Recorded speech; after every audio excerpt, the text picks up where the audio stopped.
झगड़ालू पति पत्नी को ऐसे समझ आई अपनी गलती। किसी शहर में दो परिवार आसपास में रहते थे।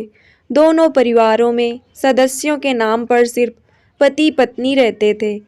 इनमें से एक परिवार हर वक्त लड़ता झगड़ता रहता था। उनकी इन हरकतों की वजह से आसपास के लोग भी परेशान थे, जबकि दूसरा परिवार शांति से रहता था। उनके घर से कभी किसी तरह की लड़ाई की आवाज़ नहीं आती थी। एक दिन झगड़ालू परिवार की पत्नी ने अपने पति से कहा, अपने पड़ोस में भी पति पत्नी रहते हैं, वे कितने शांत हैं, उनके घर से कभी किसी तरह के विवाद की आवाज़ नहीं आती। तुम जाओ और देखो कि वे इतने अच्छे तरीके से रहने के लिए क्या करते हैं। पति चुपचाप गया और छुपकर देखने लगा। उसने देखा कि पत्नी हाल में फर्श से पर पोंछा लगा रही है। तभी किचन से कुछ आवाज़ आई और वो किचन में चली गई। तभी पति अपने कमरे से निकलकर बाहर आया तो उसकी ठोकर से हॉल में पानी से भरी बाल्टी का सारा पानी फर्श पर फैल गया।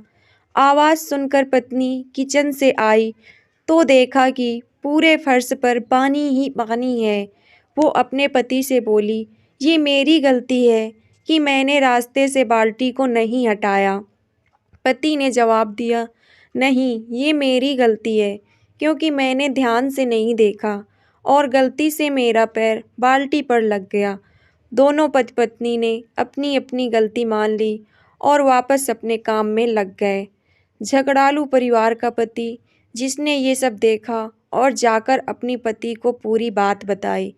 झगड़ालू पति पत्नी थोड़ी देर खामोश रहे और फिर पति ने कहा, उनमें और हम लोगों में यही अंतर है कि हम एक दूसरे को गलती के लिए जिम्मेदार ठहराते हैं, जबकि वे खुद को गलती मानने को तैयार रहते हैं। इस वजह से उनका परिवार खुशहाल है। झगड़ालू पति पत्नी को अपनी गलती का एहसास हो चुका था और उन्होंने इस घटना से भविष्य के लिए सबक भी ले लिया था। पति पत्नी एक गाड़ी के दो पहिए के समान होते हैं।